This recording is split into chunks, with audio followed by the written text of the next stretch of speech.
seen the huge network presided over the missionaries, which controls the worldwide operation of missionary activities, which means primarily it is meant for conversion of other religions into the Christian fold.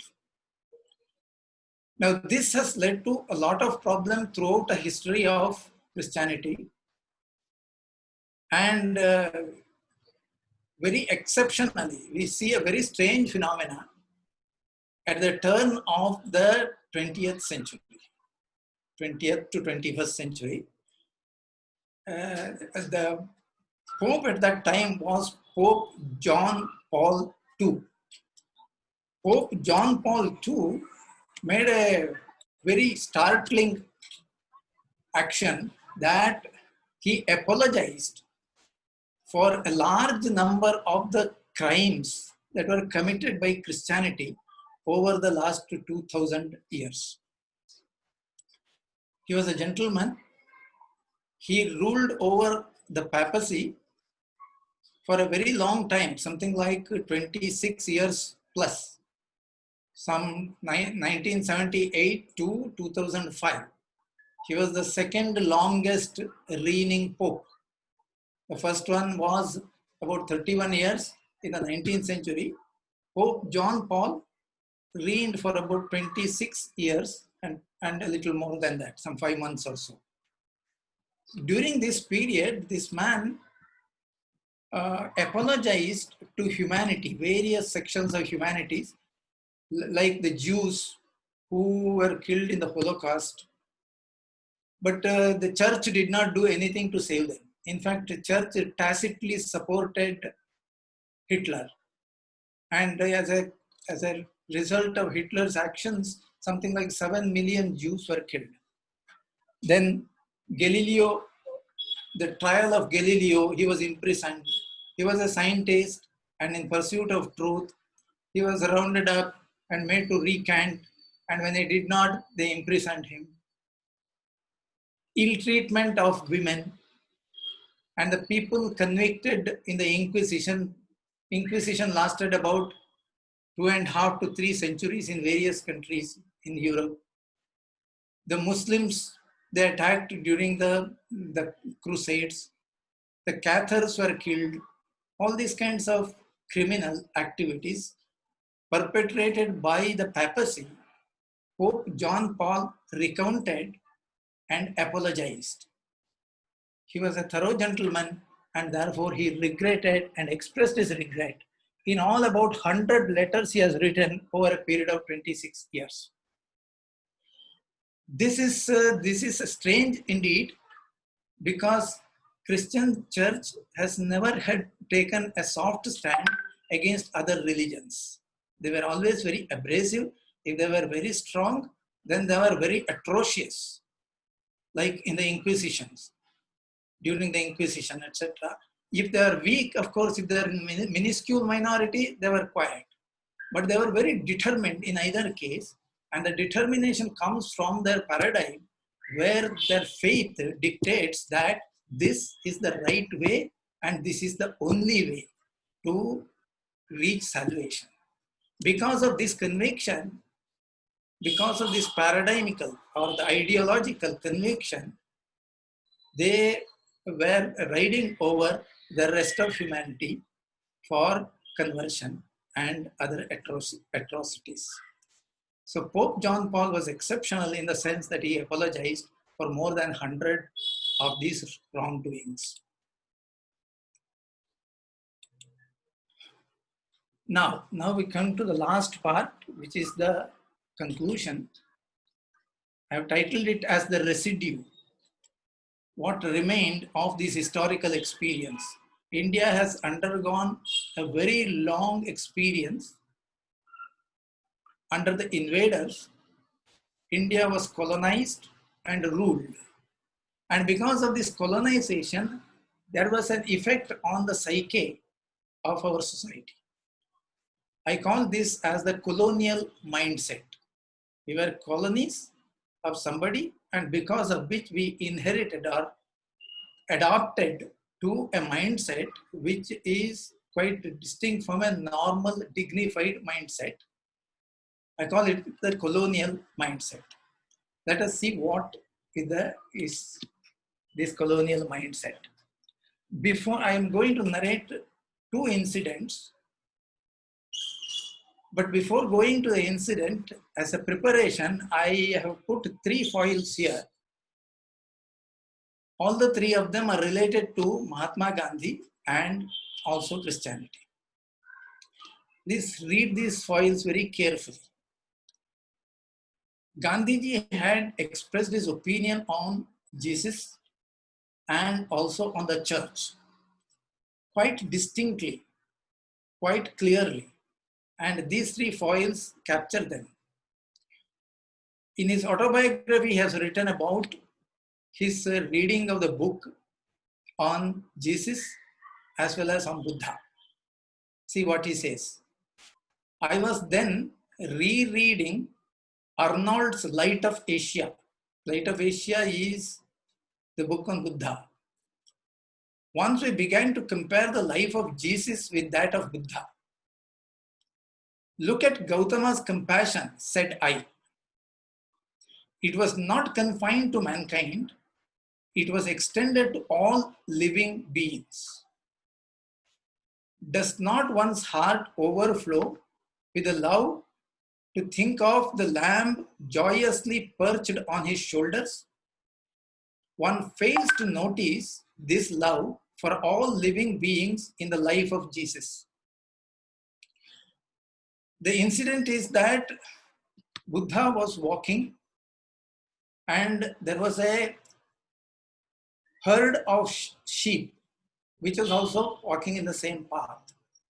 And he noticed that there was a lamb which was hurt, was unable to cope with the herd. See, usually the sheep, the herd of sheep always move together, and this lamb was unable to cope with the group.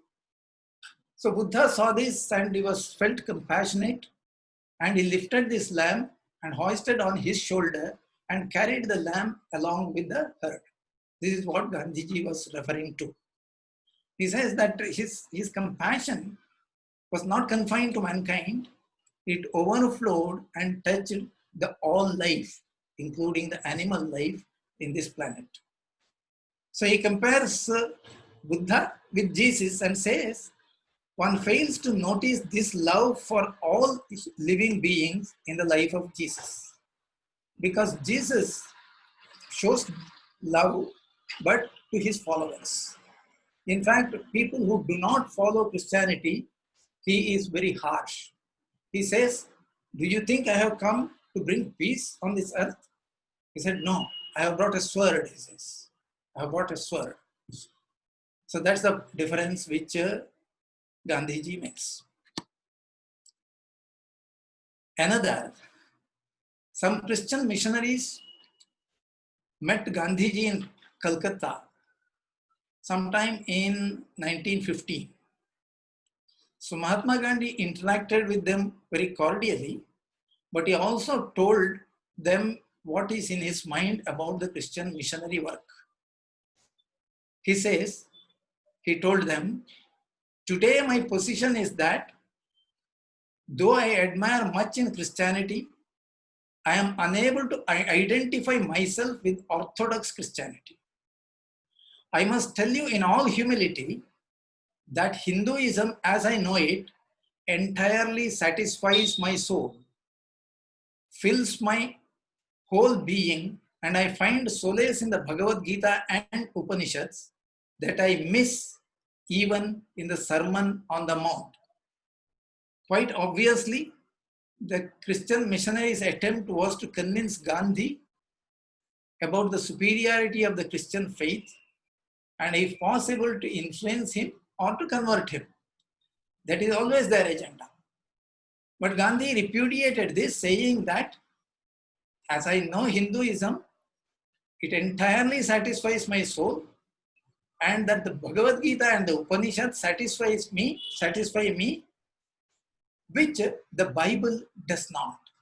Sermon on the Mount is the chief teaching of Jesus, which is part of the New Testament. And the third point, says Gandhiji, but today I rebel against Orthodox Christianity as I am convinced that it has distorted the message of Jesus. He was an Asiatic whose message was delivered through many media, and when it had the backing of a Roman emperor, it became an imperialist faith, as it remains to this day. Here Gandhiji was very clear that the Christian missionaries, they distort the teaching of Jesus, and he also insinuates them, saying that the Roman Catholic Church had the support of the Roman emperor, and because of which it became imperialist, it became very oppressive against humanity. And he says that it remains in that form even today. Probably indicates that the church in India is the handmaid of the British rulers. Now this is a document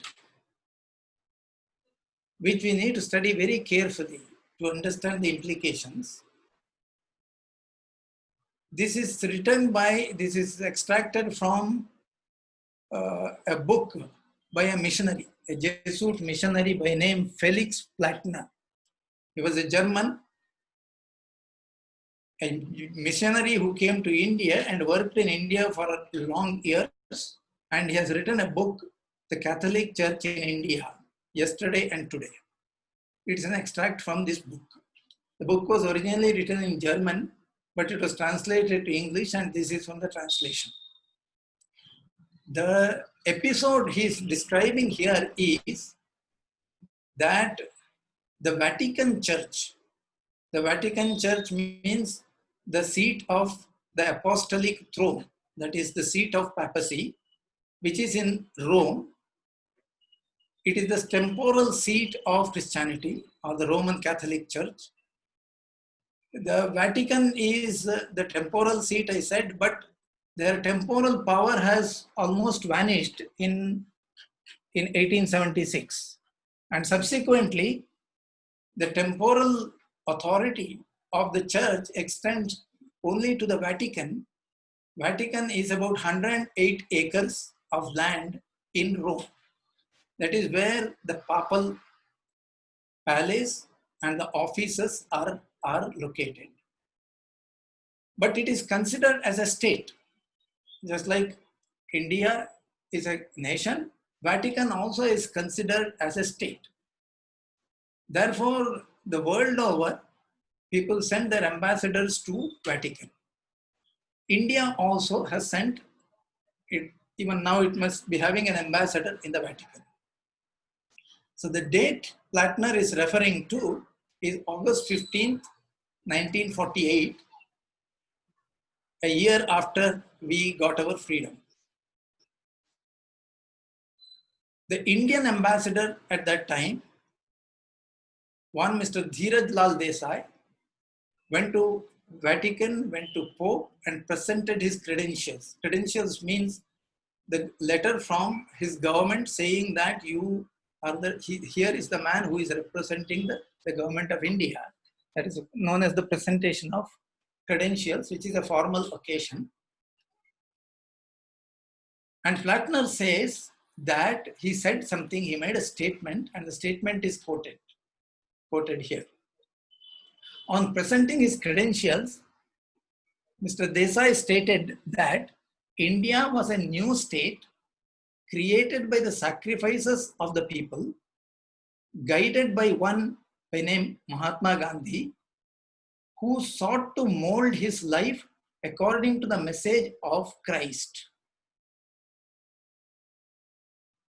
He, that is Mahatma Gandhi, was the source of India's strength.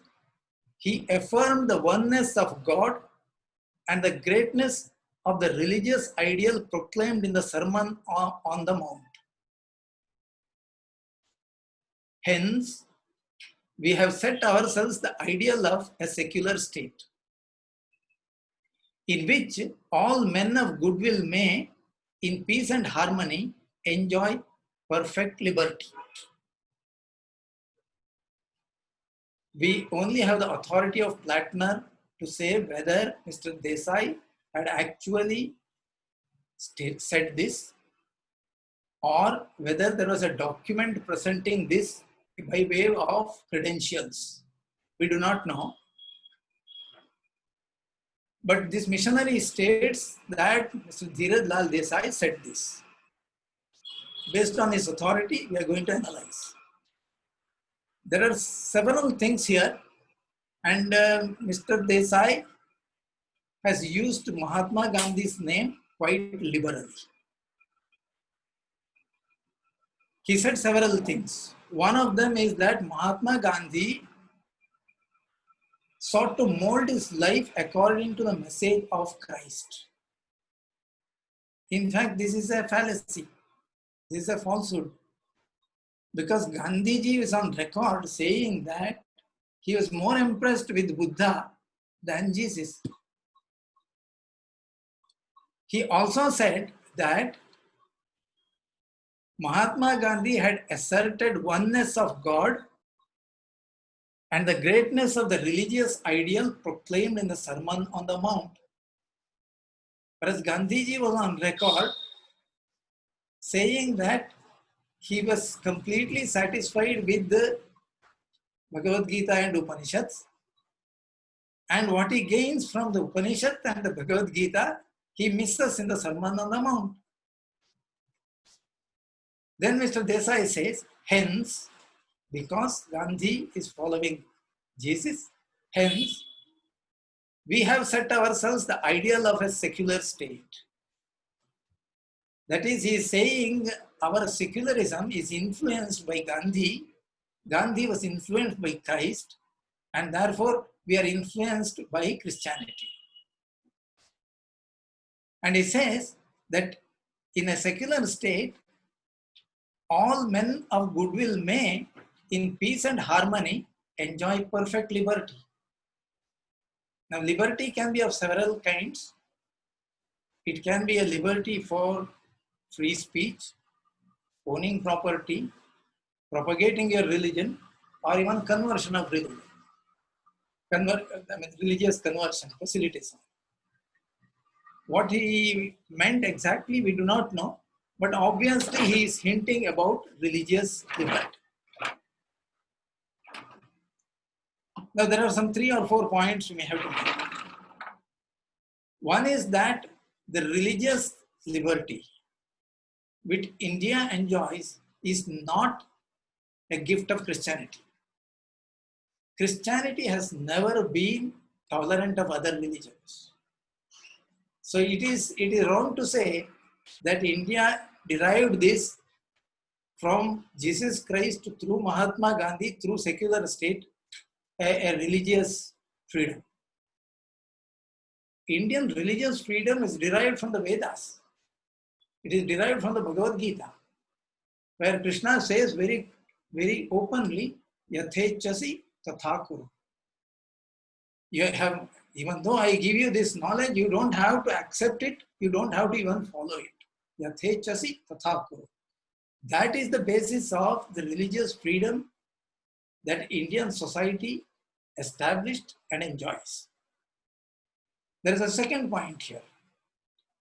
See, Christianity not only is intolerant of other religions, it seeks to convert. It is not only ordinary intolerance, it seeks to convert. And our experience, our historical experience has been that it is very aggressively so.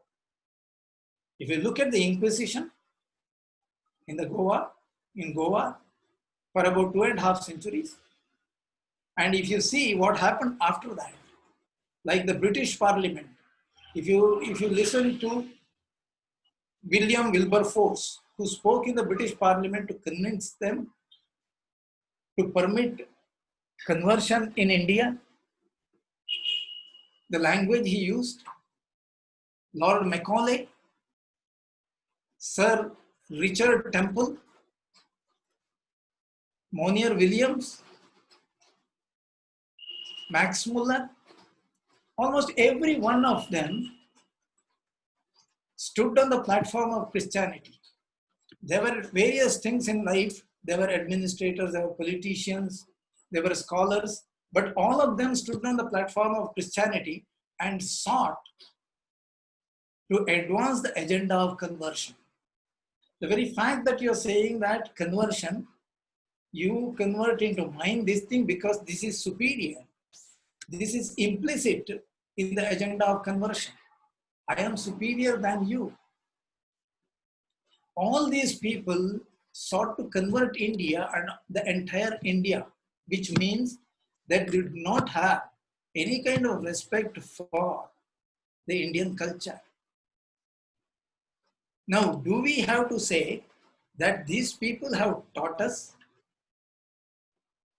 the idea of secularism and the idea of religious freedom? But here is an ambassador who goes to Rome, stands before the Pope and says that we have derived it from Jesus Christ and Christianity. In addition, you see that he used the name of Mahatma Gandhi quite liberally based on falsehood. Mahatma Gandhi is on record that he is an Indian, Indian first, and not a Christian. But he used his name, falsified it, in order to flatter his host. I call this as the colonial mindset. The psyche is defeated. We think that we are inferior. Our rulers are superior. This psyche has been developed over a period of time because of the foreigners coming and ruling over us. And we feel a sense of diffidence because of the prolonged, shall I say, colonialism or prolonged slavery. I do not know what were the compulsions of Dheeraj Lal Desai, but I certainly feel that this colonial mindset is not limited to Dheeraj Lal Desai. And if you look a little deeper, we find that this mindset is there. You can trace it back to our first Prime Minister, Jawaharlal Nehru himself. In the next few files, I will show you what Jawaharlal Nehru has stated, both on the floor of Parliament and in his letters written to the Chief Ministers of States. In the year 1952, Prime Minister Nehru sent a circular to all Chief Ministers of India. Nehru often used to write letters like this, giving broad directions to the country. Look at what Nehru says in this letter. Our policy of religious neutrality and protection of minorities must not be affected or sullied by discriminatory treatment or harassment.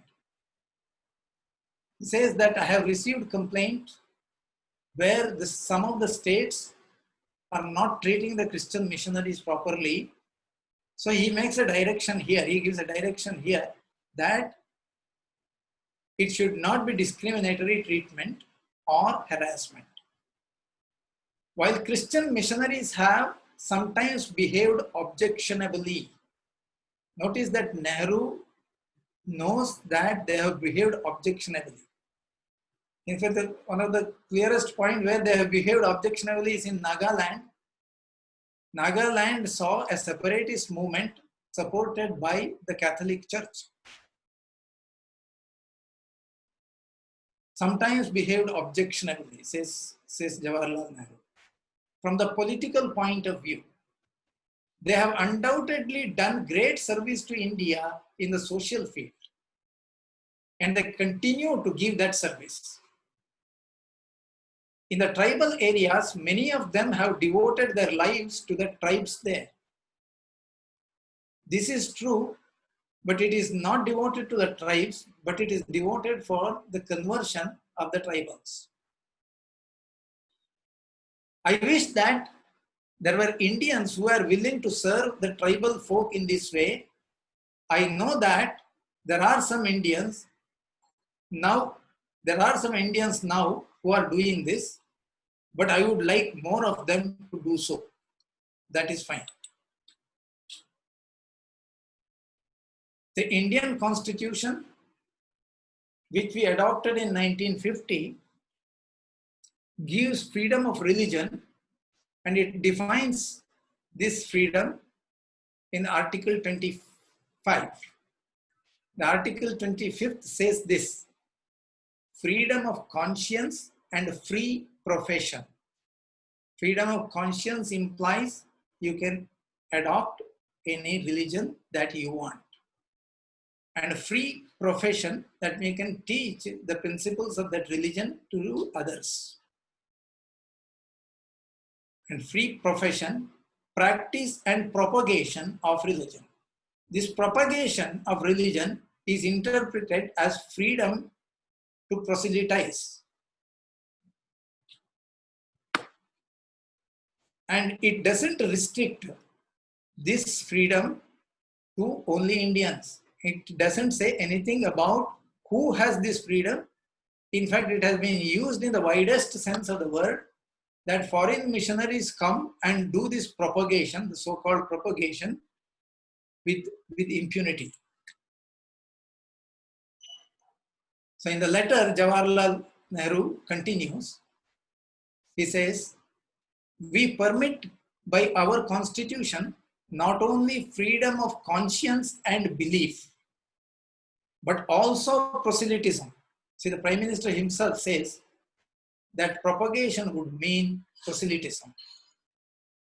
Personally, I do not like proselytism, and it is rather opposed to the old Indian outlook, which is in this matter one of live and let live. But I do not want to come in other people's ways, provided they are not objectionable in some other sense. What is this some other sense? He did not elaborate. The some other sense can only be political, such as the one you see in Nagaland.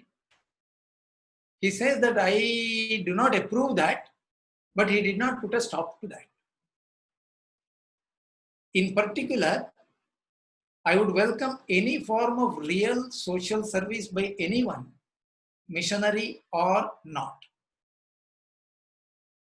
A question arises, however, how far we should encourage foreigners to come here for purely evangelical work. Often these foreign countries raise funds on the plea of converting the savage heathens. Heathen means a pagan.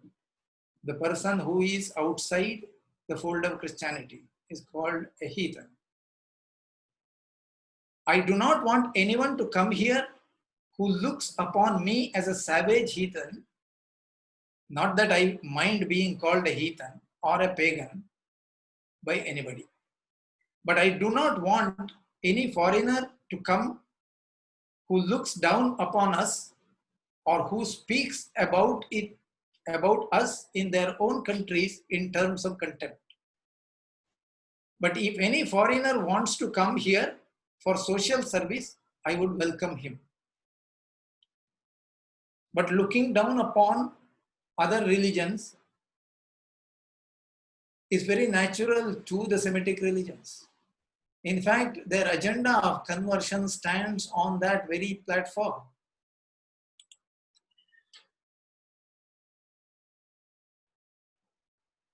In 1955, a bill was introduced in the parliament which attempted to regulate, for the purpose of regulating conversions and put an end to missionary activity in India.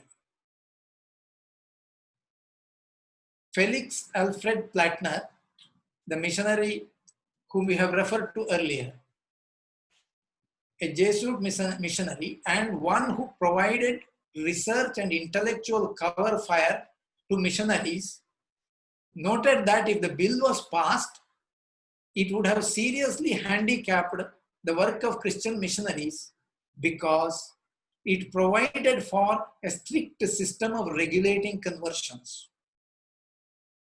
But Platner's worries were misplaced. The Prime Minister of India himself came to his rescue. Jawaharlal Nehru said to the parliament, says Nehru, I fear that this bill will not help very much in suppressing evil methods, but might very well be the cause of great harassment to a large number of people. Christianity is one of the important religions of India, established here for nearly 2000 years. We must not do anything which gives rise to any feeling of oppression or suppression in the minds of our Christian friends. Felix Plattner had a very great friend in Jawaharlal Nehru.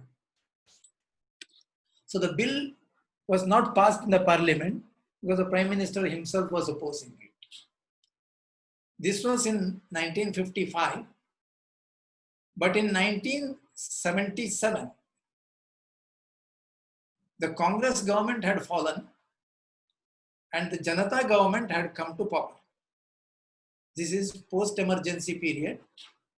Morarji Bhai Desai was heading the Janata government as the Prime Minister. The Janata Party, which was elected to form the government, was a combination of 5 different parties. So it was a conglomeration and it had come together in a very short while after the elections were declared in the month of January 1977. January 18, the elections were declared. Elections were held on March 16th and 21st. I remember these dates very clearly because I worked for Janata Party. In fact, Babu Venkatesh and Dilip Mujumdar should remember this because the 3 of us had gone campaigning to a village called Mukka near our college. It was in a village in the beach. We spent hours going from door to door campaigning for Janata Party. So Janata Party got majority in the parliament and Morarji Bhai Desai was the Prime Minister, and the government had a lot of problems, internal problems. During this government, one MP by name O.P. Tyagi introduced a private members bill, which is known as the Freedom of Religion Bill. It sought to prevent conversions through the unfair means such as using force, fraud, or using inducement. One should not achieve conversion. Voluntary conversion, the choice of one's own will, one's own volition, that is called the freedom of conscience. It doesn't restrict, but using the fraud, force and inducement, it is sought to prevent. But this alarmed the missionaries. The bishops and priests in their flowing white cassocks and veiled nuns across the country have been holding demonstrations and processions during the past weeks in the fashion of political agitators. This quotation is from India Today of April 30th, 1979. The bill was introduced sometime late 1978, maybe December 1978 or so. So this is in April 1979. And the various Christian sects have put aside their dogmatic differences to participate in these rallies. The bill, which comes on the heels of Arunachala Pradesh Freedom of Religion Bill, recently given presidential assent, seeks to make the conversion of anyone from any religion through force, fraud, or inducement a criminal offense. That was the issue. But even so, the Christian missionaries were alarmed. They were up in arms. They took delegation to the Prime Minister. Mother Teresa wrote a very, very ungracious letter to Prime Minister Morarji Desai. I remember reading Malkani's comment, K.R. Malkani's comment on this letter, saying that it was very ungraceful. She wrote something like this, that Mr. Prime Minister, you are also going to meet God soon. Why do you want to do this? Why do you want to deny the benefits of Christianity to the orphans and the destitutes in the streets, etc., etc. So when this delegation went to Morarji Desai expressed himself in favor of the freedom of religion bill and said the government could not allow forced or lured conversions. He told a deputation of Christians who called on him that he had equal respect for all religions, but he could never appreciate conversions by force, fraud, or use of inducement, just like Mahatma Gandhi also did not appreciate that. But this had political ramifications, political implications.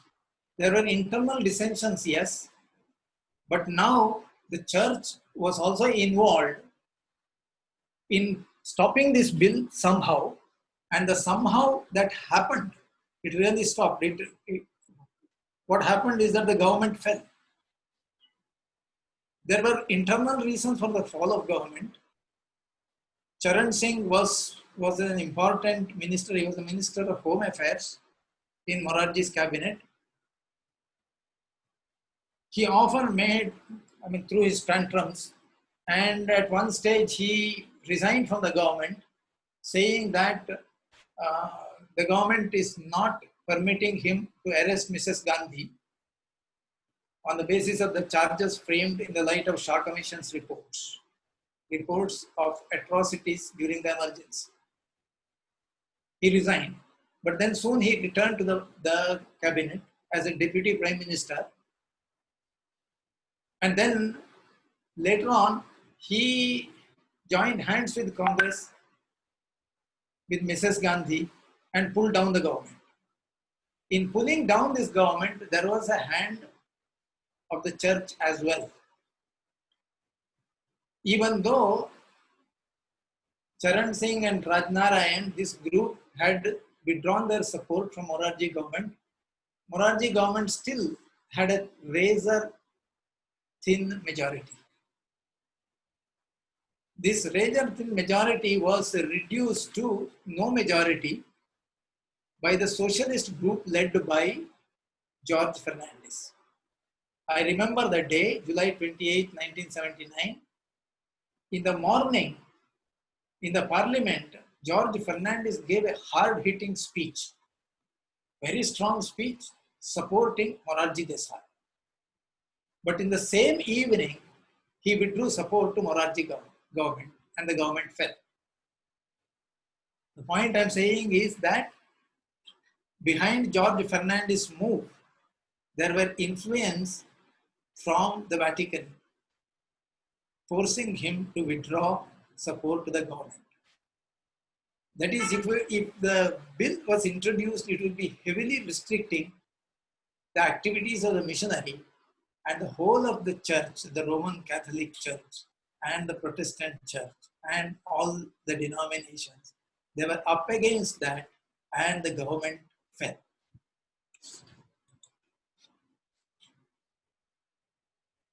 Now, this brings us to the last phase of this chapter. We have noted that Pope John Paul II had made 100 apologies for the crimes committed over the long history of Christianity, but he did not make any amends to the ideology of the church. Here is what he says.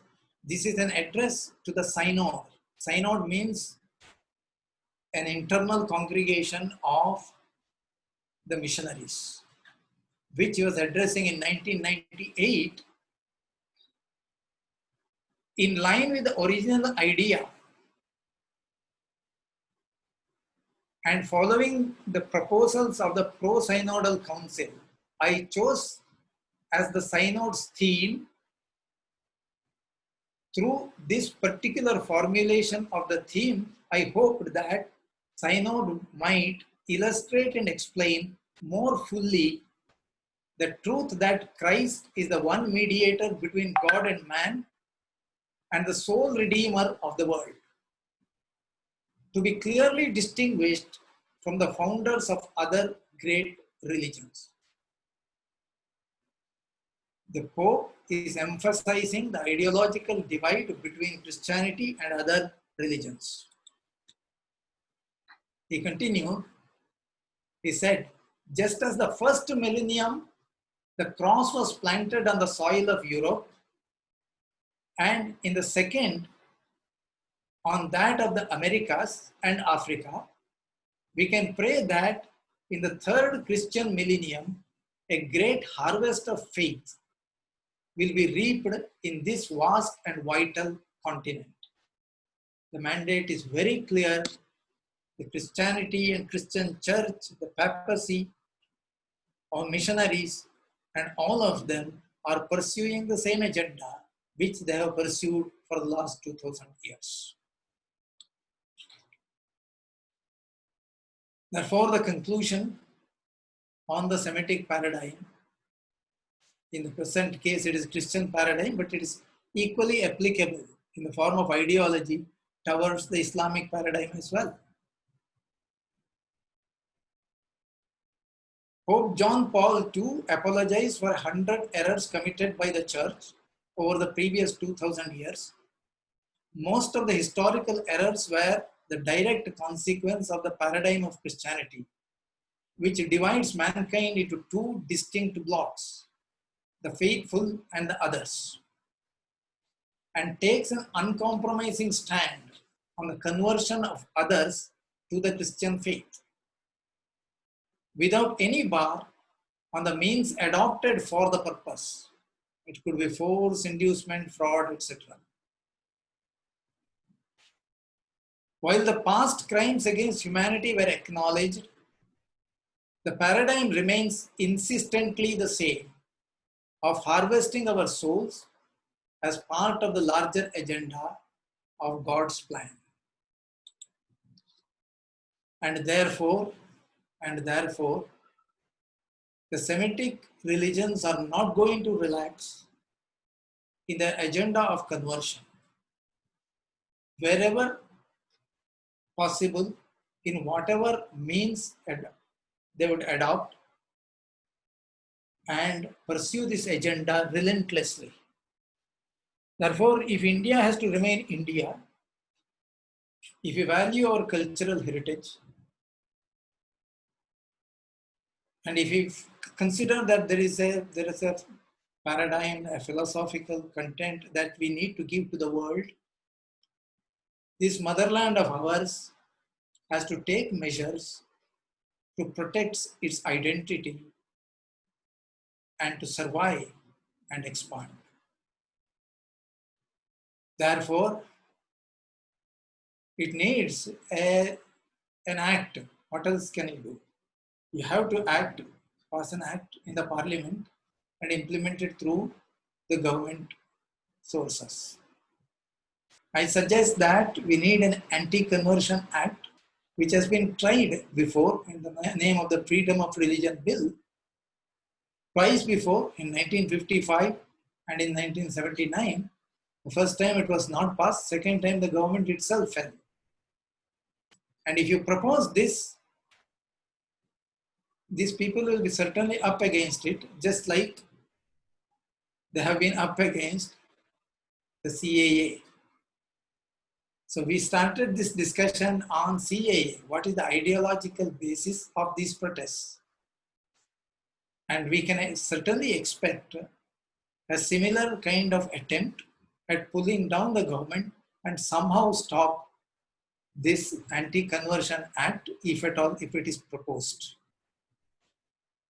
When I say Anti-Conversion Act, it is against conversion by force, threat, inducement, and fraud. It should permit freedom of conscience. For everybody should have the freedom to choose one's own religion or change one's own religion. That is all. That's what I wanted to say about the Semitic paradigm. Now, if there are any questions, please ask. Let us discuss.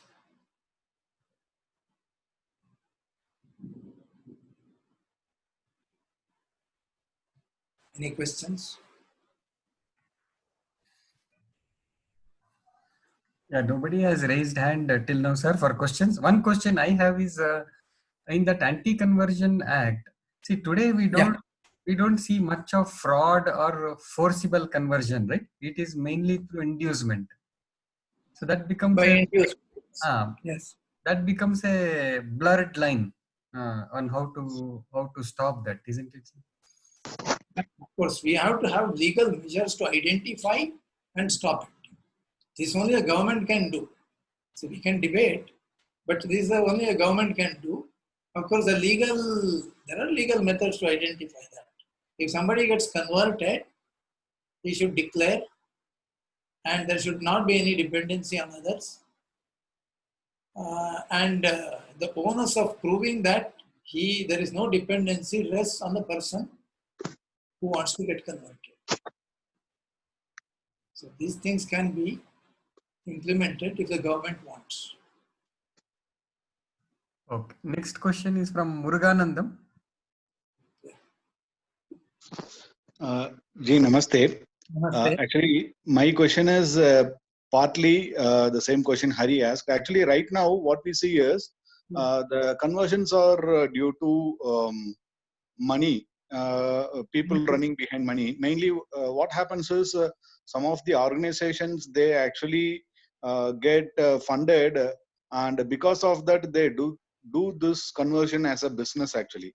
So, how is this paradigm actually connected there? Because I think even if Hindus, we provide them money, I think they will start converting back Christians to Hinduism. So, are there any other reasons apart from money, or is it like because of this paradigm, the foreign forces are funding these people, making use of these people?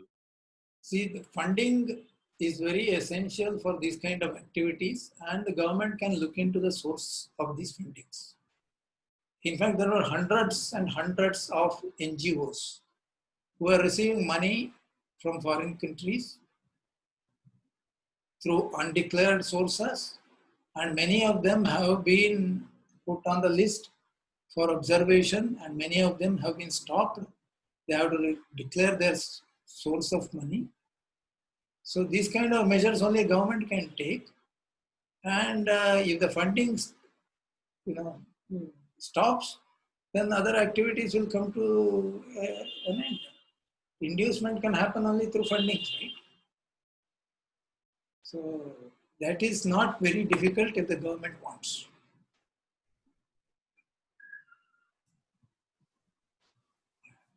The onus of conversion, somebody can convert if they want, if they are convinced. Some people say that we are convinced. That is fine. It is their own responsibility. But the onus of proving that should be on them. That there is no other influence, etc.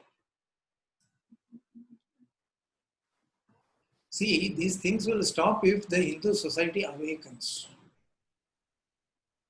The major problem in our country is that our society is not awake. And there is a kind of disconnection with the social causes.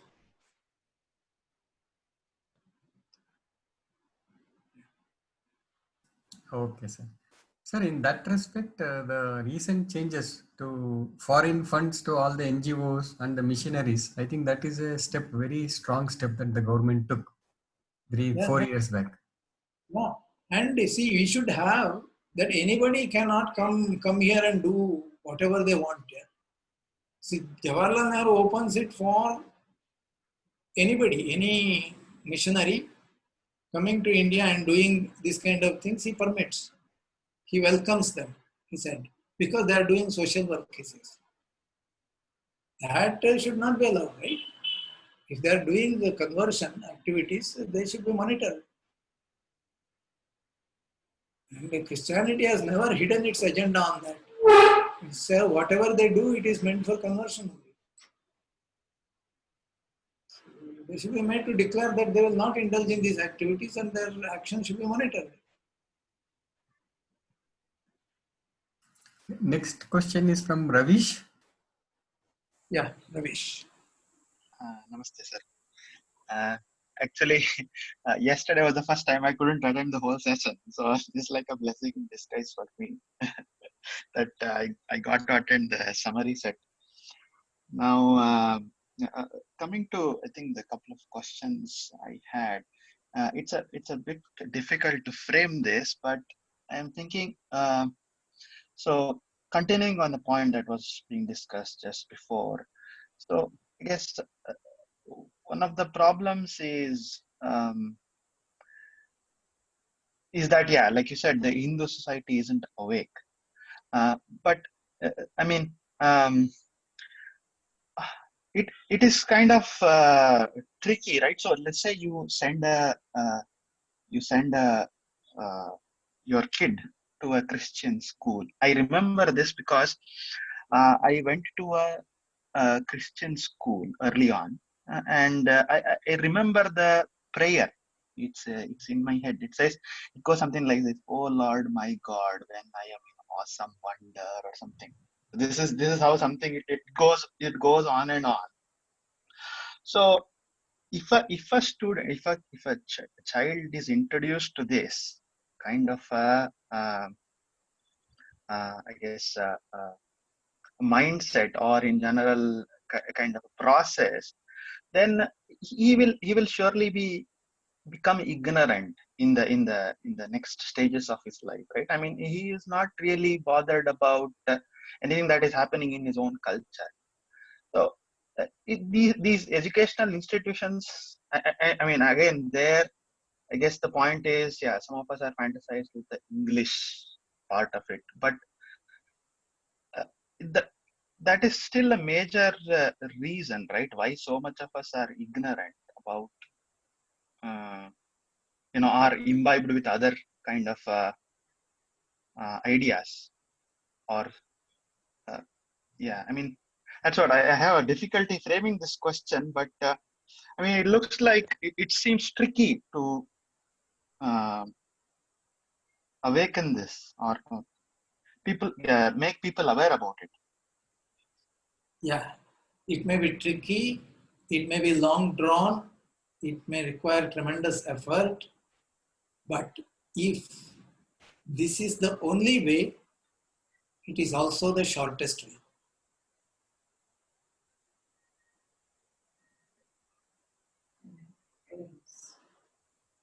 If it is the only way, it is also the shortest way. Then we have no other way.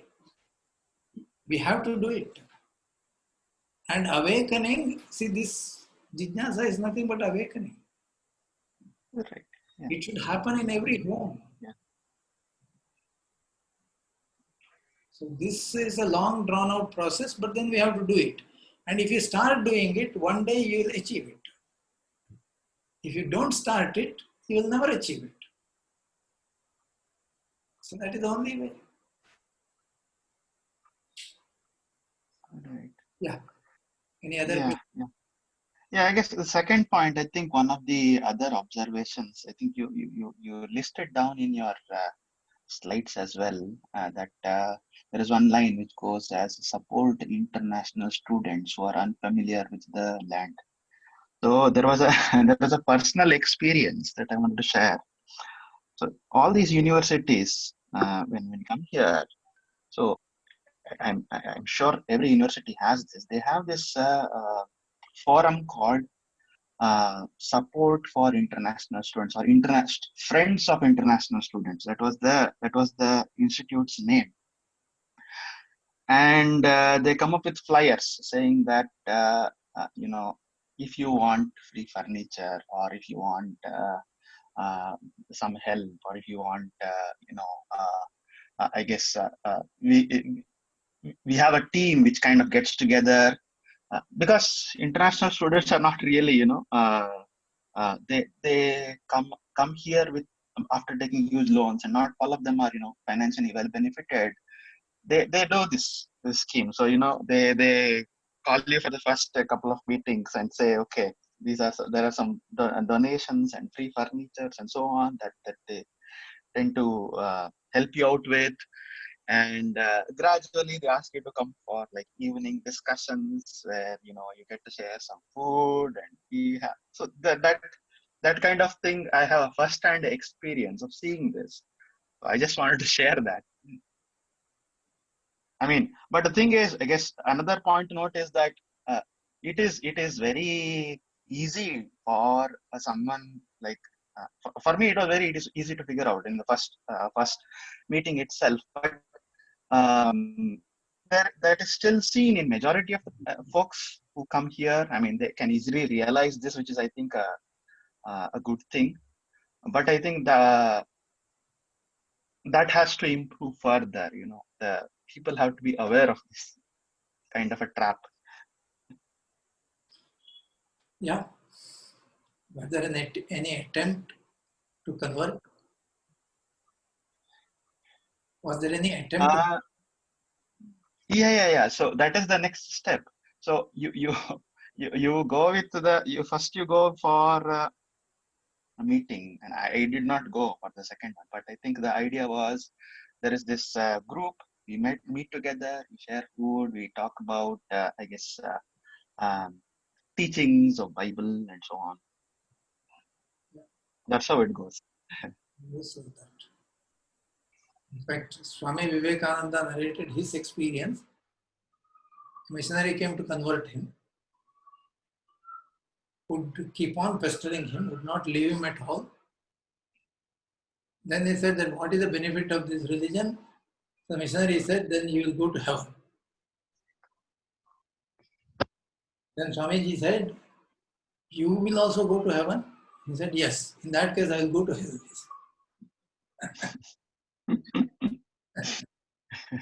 These attempts are there. That people try to convert people like Swami Vivekananda, Mahatma Gandhi.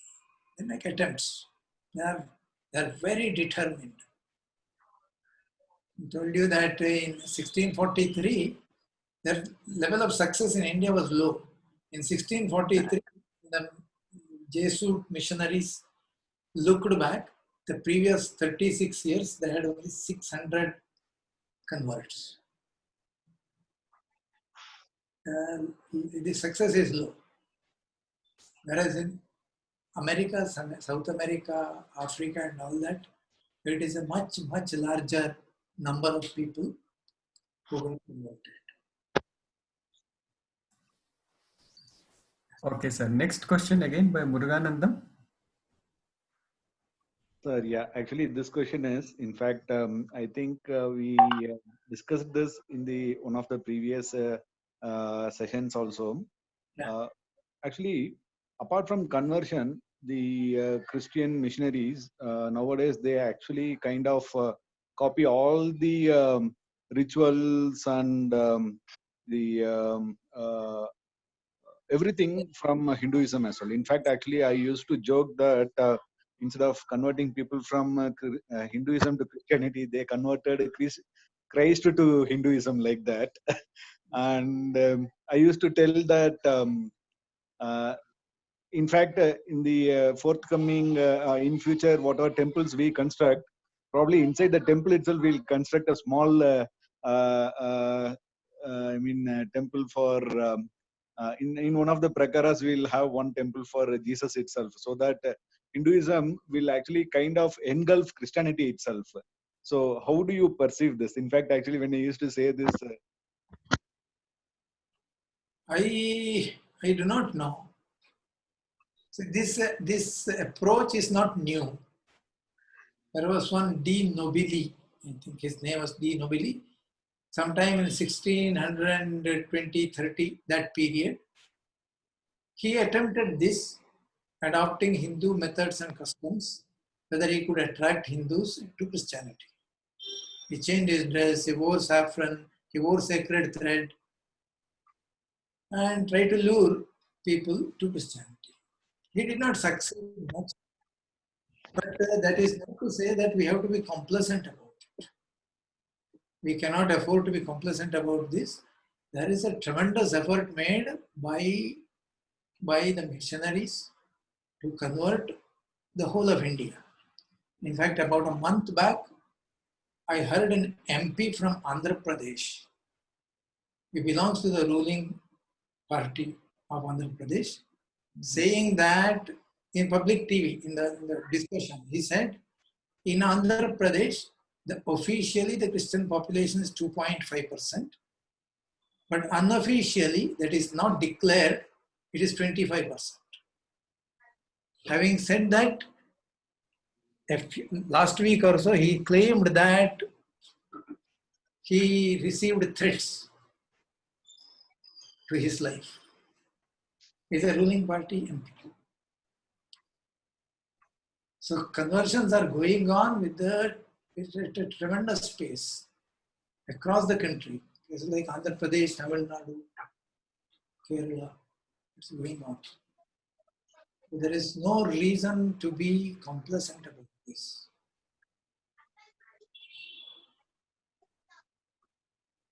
Okay, sir. Whether they would become Hindus, that depends upon the capacity for digestion of the Hindu society.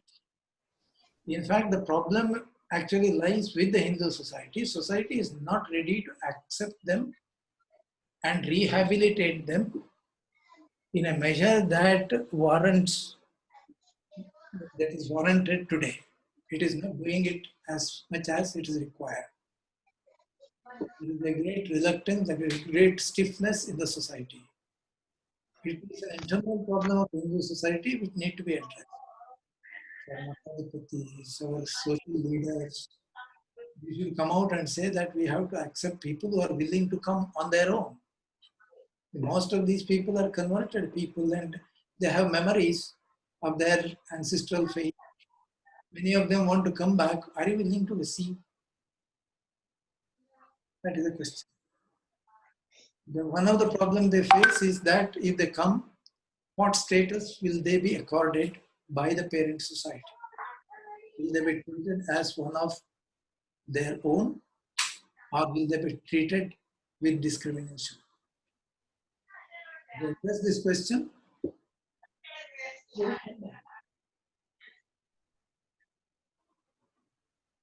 without using force, fraud, or inducement. That's what I'm saying. If you don't do that, one day whole of India will be converted. And after that, then there is no yoga, no spirituality.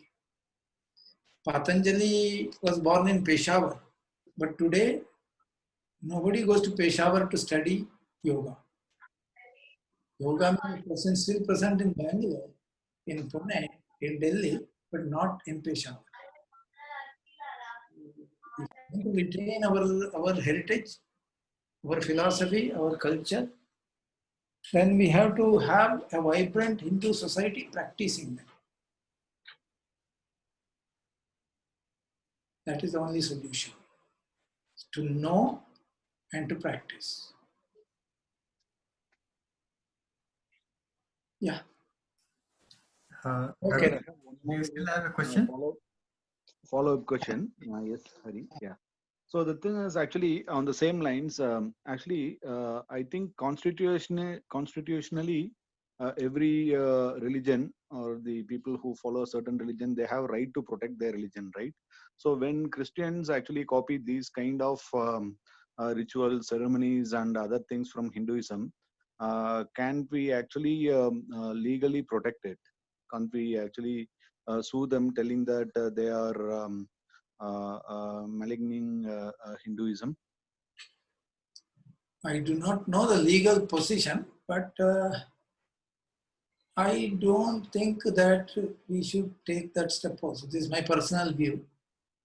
Because if the external things change, and if the people want to come back, it is so easy.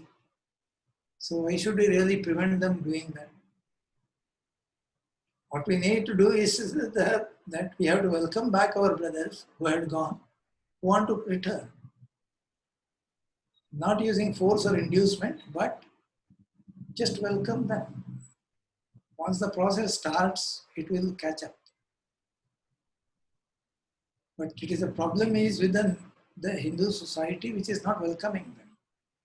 It is too stiff. It is too, withdrawn and touch me not type of attitude.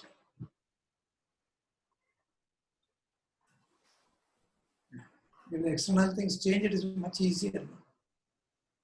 So we need not stop that. That is my personal view. Yeah. Okay. Ravish, do you have something to say? Yeah, I guess slightly on the previous point, sir. I think one of the, thing that kind of I do not understand or find it hard to digest is the fact that institutions which are currently propagating or teaching our spiritual paradigm, even people associated with that, right? None of them even bring up this point. I mean, even in internal discussions, yes, but none of them talk about this forced conversions in a public domain. I mean, I have very much respect for these institutions. I mean, I'm talking about, like, say, for example, Chinmaya Mission, or even Vivekananda Kendra. But you see, Vivekananda has criticized this openly, but now we don't see that happening. I mean, none of these institutions raise a point about it. Is this also part of not being awake? No, Ravish, I'm not sure why you are saying there is no opposition. In fact, it has been much more vocal, their voice against conversion. Whether it's on social media or even Amit Shah also has said many times that we will not allow the demography of the country to change. Actually, he's talking about conversions there. So like that, there are, at least there is much more vocal politically, and also many organizations are doing groundwork. Right, politically, I agree. Organizations, I agree. But I think some amount of, I guess, I think even these institutions can come with strong opinion, right? I guess. I mean, see, one organization which is very vocal about this is, I see, Isha Foundation, while Sadhguru is quite vocal about this. Right. Yeah, that I agree. Yeah, I think that is one. I think Swami Dayananda Saraswati has also written books, very strong books against forced conversion. So there are, Harsha Vidyapeetham has been quite vocal about it. Right. Yeah. Okay, sir, we can end the session. Thanks to participants today who came: Ravish, Dr. Rajan, Jai Sri Rajan, Lakshmi Narayan sir, Muruganandam, Raghavendra, Raghuvira Acharya ji, Rajaram, Veena madam. Yes, sir. Yeah. Om Shanti Mantra. Om Sarve Bhavantu Sukhina, Sarve Santu Niramaya, Sarve Bhadrani Pashyantu, Ma Kaschid Bhavati.